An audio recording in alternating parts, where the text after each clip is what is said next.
So what's up, you beautiful people? Welcome back to the channel, everyone. Hope you all doing absolutely great. So right now అయితే మీకు back side అనిపిస్తుంది కదా, MRI showroom దగ్గర ఉన్నాం. So మీకు తెలుసు కదా, మన బైక్కి ఆల్రెడీ ముంగట మొత్తం గుండె అయిపోయింది అన్నమాట. సో ఆల్మోస్ట్ కదా అసలు యాక్చువల్గా 90% అయిపోయింది, మధ్యలో లైనింగ్స్ కూడా లేవు అన్నమాట. సో ప్రజెంట్ అయితే ఎంఆర్ఐ షోరూమ్ దగ్గర ఆల్రెడీ బుక్ చేసుకున్నాము. సరే ఇదే సో కనిపిస్తుంది కదా, మనకైతే 2,1 పడింది మొత్తం, ఇంకా ఫిట్టింగ్ చార్జెస్ కలిపేసి. సో మనమైతే 100/80 నైలో గ్రిప్ జాపా టైర్ వేపిస్తున్నాము. సో నార్మల్గా ఇందులో ఇంకా రేడియల్ టైర్స్ కూడా ఉంటుంది, కాకపోతే 110 సెక్షన్లో ఉందంట. ఒకవేళ మనం సైజ్ని ఇంక్రీజ్ చేసుకుంటే మళ్ళీ మనకు మైలేజ్ డ్రాప్ అవ్వడం ఇలాంటి ఇష్యూస్ వస్తూ ఉంటాయి. సో అందుకే నేను రిస్క్ తీసుకోవాలనుకోవట్లేదు.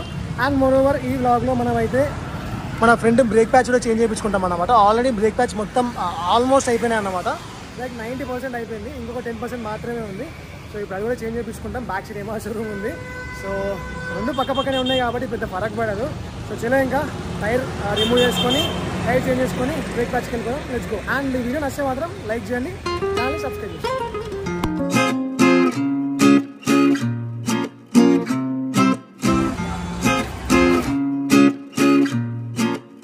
సో ప్రజెంట్ కనిపిస్తుంది కదా, అదే కొత్త టైర్ అన్నమాట. యాక్చువల్గా ఇది మన పాత టైర్ గుడ్ను ఈ టైర్కి అప్గ్రేడ్ వర్షన్ అన్నమాట. సో ఇది దీని వర్షన్ ఏదో సంథింగ్ ఏదో O1 సంథింగ్ ఏమో అన్నారు, అండ్ అది వచ్చేసి O2 అన్నమాట. లైక్ దీనికంటే ఇంకొంచెం బల్క్గా ఇంకొంచెం వెయిట్గా ఉంటుంది. సో దానివల్ల ఏంటి అంటే మనకి ఇంకా లైఫ్ కూడా ఎక్కువ వస్తుంది అన్నమాట. ఇది మనకు ఆల్మోస్ట్ 43,000 కిలోమీటర్స్ వచ్చింది. షోరూమ్కి వచ్చిన టైర్ ఇప్పటివరకు చేంజ్ చేయలేము మనము. సో ఆల్మోస్ట్ 43,000 కిలోమీటర్స్ వచ్చింది టైర్ అయితే. బ్యాక్ టైర్ ఆల్రెడీ తెలుసు కదా, మనం ఇక్కడనే చేంజ్ చేసినాము, ఇక్కడనే బర్న్ అవుట్ చేసినాం బయటనే. బట్ ఫ్రంట్ టైర్ మాత్రం ఇప్పుడు చేంజ్ చేస్తున్నాం ఆఫ్టర్ లాంగ్ డేస్.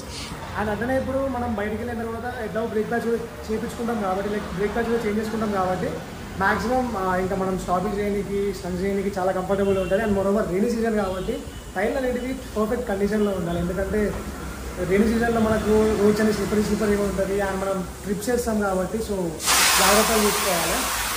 అండ్ అక్కడ ఇప్పుడు టైర్ని దాని మీద పెట్టేసి ఆ మెషిన్ మీద మీ అందరికీ తెలిసి ఉంటుంది కదా. సో ప్రాసెస్ అంతా సింపుల్, దాని మీద పెట్టేస్తారు, దాన్ని రిమూవ్ చేస్తారు, ఆ టైర్ ఎక్కిచ్చేస్తారు, అంతే, ఇంకా క్లోజ్ అయిపోతుంది. దాన్ని బర్న్అవుట్ కొడదాం అనుకున్నా కానీ ముంగట టైర్ ఎందుకు నీకు ఛాన్స్ లేదు కదా. సో యాక్చువల్గా నేను ఏమనుకున్నా అంటే టైర్ని ఎట్లా వేస్ట్ చేయాలని చెప్పని చాలా ఆలోచించిన. కాకపోతే ఇప్పటికే మనం స్టాపింగ్ చేసినప్పుడు నార్మల్గా టైర్ అనేది బర్న్ అయిపోతుంది అనమాట. కాకపోతే ఇది బ్యాక్ టైర్ ఏంటి అంటే మనం ఫుల్గా బర్న్ వచ్చేయచ్చు. సౌండ్ వినిపించింది కదా, సో అది RC390 అనమాట, పాత మోడల్. అది నెక్స్ట్ లెవెల్ ఉంటాయి పాత మోడల్ బైక్స్ అయితే. సో లైక్ పక్కన ఒకటి మెకానిక్ షెడ్ ఉంటుంది అనమాట. సో అక్కడ ఈ RC390 ఇవన్నీ రిపేర్ చేస్తారు. సో ప్రజెంట్ అయితే టైర్ రిమూవల్ అయితే చేస్తుండ్రు.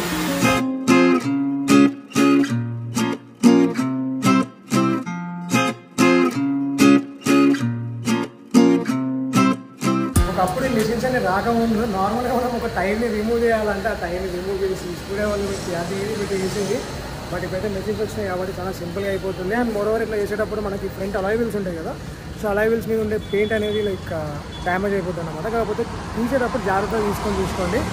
ఇలా ఇంకా అందులో ఎయిర్ పెట్టేసి టైర్ని ఫిట్ చేయడం. ఇంకా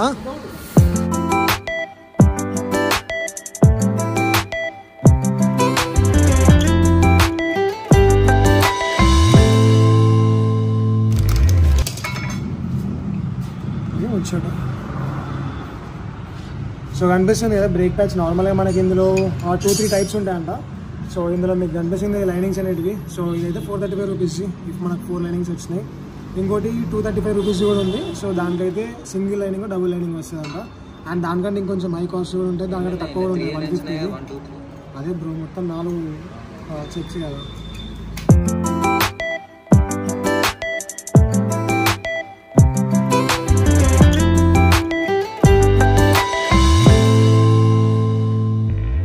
బ్రేక్ ప్యాచ్ అయితే చేంజ్ చేసుకున్నాం కదా. సో ఇది మన పాత బ్రేక్ ప్యాచ్ అనమాట. సో ఎంతమంది కొత్త బ్రేక్ ప్యాచ్ చూపిస్తాం కదా. సో దానికి దీనికి ఇది ఆల్మోస్ట్ ఒక 10% మాత్రమే ఉన్నది, ఇంకా మొత్తం అయిపోయినట్టే. సో ఇప్పుడైతే ఏంటది హ్యాండిల్ కొంచెం ప్రాబ్లం ఉంది, లైక్ పాత కనిపిస్తుంది అనమాట. వేపిస్తాను, అది వేపించిన తర్వాత సో నార్మల్ ఒక రైడింగ్ పెడతాం. సో బండి ఆల్ సెట్ ఉన్నాయంటే ఇంకా లైట్ ఇంకా చూసాం తెచ్చుకో. సో కనిపిస్తుంది కదా, మొత్తానికి అయితే మనం ఫారక్ సెట్ చేయించుకున్నాము. సో యాక్చువల్గా మీకు ఇక్కడ కింద ఈ 2 నచ్చలేక కనిపిస్తున్నాయి కదా. సో దీన్ని వాళ్ళు అడ్జస్ట్ చేస్తారనమాట. సో నార్మల్గా దీనివల్ల ఏంటి అంటే మనకి బంప్స్ వచ్చినప్పుడైనా బ్రేక్స్ వేసినప్పుడైనా మనకి ఇక్కడ హ్యాండిల్ దగ్గర నుంచి కట్ టక్ అంటూ సౌండ్ వస్తుంది కదా. సో బేసికల్గా సౌండ్ రాకుండా నీట్గా ఉంటుంది అనమాట. అండ్ మోరోవర్ మనకి హ్యాండిల్ వాబ్లింగ్ ఇష్యూస్ అయినా ఎలాంటివి రావు. సో అంతే, ఇంకా ఈ వీడియో ఇక్కడ క్లోజ్. ఒకవేళ వీడియో నచ్చితే మాత్రం లైక్ చేయండి అండ్ ఛానల్ సబ్స్క్రైబ్ చేసుకోండి. బాయ్.